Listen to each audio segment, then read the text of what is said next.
عید اصل خوشی کا دن بھی ہے اور وعید کا دن بھی ہے۔ اب آپ کو یہ بات سمجھ میں نہیں آئی ہوگی، خوشی کا دن ہے یہ تو سمجھ میں آیا کہ ہم نے رمضان کے مہینے میں روزے رکھے، رات کی تراویح پڑھی، جس کے نتیجے میں اللہ پاک نے ہمیں خوشی نصیب فرمائی، لیکن وعید کا دن یہ ہمیں سمجھ میں نہیں آتا۔ اس لیے میرے بھائیوں میں آپ سے کہنا یہ چاہتا ہوں، عید کے دن کی خوشی بھی حدود میں رہ کر منائی جائے۔ ایک حدیث میں فرمایا نبی کریم صلی اللہ علیہ وسلم نے، عید کے دن شیطان تو آزاد ہو جاتے ہیں، اور شیطان جس نے پورے رمضان کے مہینے میں انسان کو گناہوں سے بچایا ہوتا ہے، اب وہ بڑا پریشان رہتا ہے۔ عید کے بعد وہ سارے گناہوں سے بچا ہوئے انسان کو گناہوں کی طرف لے جانے کی پوری کوشش کرتا ہے۔ تو میں نے کہا نا، شیطان کبھی نیک اعمال کرنے دیتا نہیں، لیکن جب نیک اعمال ہو جاتے ہیں تو اس کو بگاڑنے کی پوری کوشش کرتا ہے۔ اور اللہ حفاظت فرمائے، اللہ حفاظت فرمائے، اللہ حفاظت فرمائے۔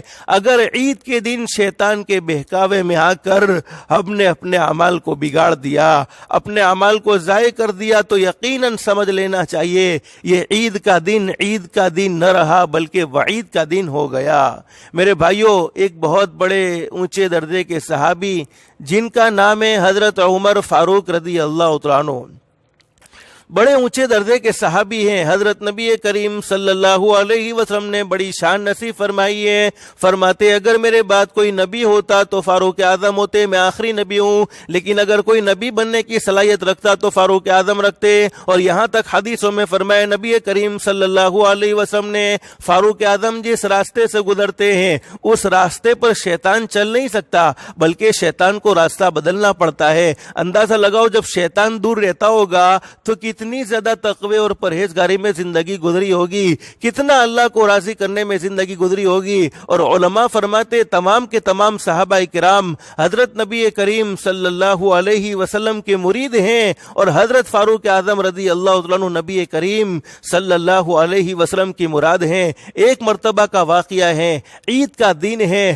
حضرت فاروق اعظم رضی اللہ عنہ نے اپنے گھر کے دروازے کو بند کر دیا اور اپنے آپ کو گھر میں قید کر دیا، اور اللہ کے سامنے زور سے رونا شروع کر دیا۔ کچھ لوگ حضرت فاروق اعظم رضی اللہ عنہ کو عید کے دن ان کے گھر پر ملنے کے لیے گئے تو دیکھا گھر میں سے زور سے رونے کی آواز آ رہی ہے، حضرت فاروق اعظم رو رہے ہیں۔ اب لوگ گھر میں داخل ہوئے، جو ملنے والے لوگ تھے وہ گھر میں داخل ہوئے، فرمایا امیر المومنین حضرت، یہ تو اللہ پاک نے عید کا دن نصیب فرمایا ہے، یہ تو خوشی کا دن نصیب فرمایا ہے، اس دن میں تو خوش ہونا چاہیے، اس دن میں تو خوشی منانی چاہیے، لیکن آپ کو دیکھا جا رہا ہے آپ تو اپنے آپ کو گھر میں قید کر کے زور سے رو رہے ہیں۔ تو کیا فرمایا حضرت فاروق اعظم رضی اللہ تعالیٰ عنہ نے؟ فرمایا ھذا یوم عید وھذا یوم الوعید، فرمایا لوگوں سن لو، یہ عید کا دن بھی ہے اور یہ وعید کا دن بھی ہے۔ عید کا دن تو ان لوگوں کے لیے جن کو یقین ہو کہ اللہ پاک نے میرے روزوں کو قبول کر دیا، جن کو یقین ہو کہ اللہ پاک نے میری تراویح کو قبول کر لیا، جن کو یقین ہو کہ اللہ پاک نے میری رمضان کی عبادت کو قبول کر لیا، ان کے لیے تو بے شک یہ دن عید کا دن ہے۔ لیکن جن کو یہ یقین نہ ہو کہ میرے روزے قبول ہوئے یا میرے منہ پر مار دیے گئے، میری تراویح قبول ہوئی یا میرے منہ پر مار دی گئی، ان کے لیے تو یہ دن وعید کا دن ہے۔ تو میں ڈرتا ہوں، میں روتا اس لیے ہوں کہ اللہ پاک نے میرا شمار مقبولین میں فرمایا ہے یا مردودین میں فرمایا ہے۔ تو اندازہ لگایا عید کے دن تو اپنی عبادت کو اللہ سے قبول کروانی چاہیے، اللہ سے معافی مانگتے رہنا چاہیے، اللہ کے سامنے روتے دھوتے رہنا چاہیے۔ اللہ پاک بڑے بڑے قصوروں کو معاف کرنے والا ہے، اللہ پاک بڑے بڑے گناہوں کو معاف فرمانے والا ہے۔ سچے دل سے اللہ کے سامنے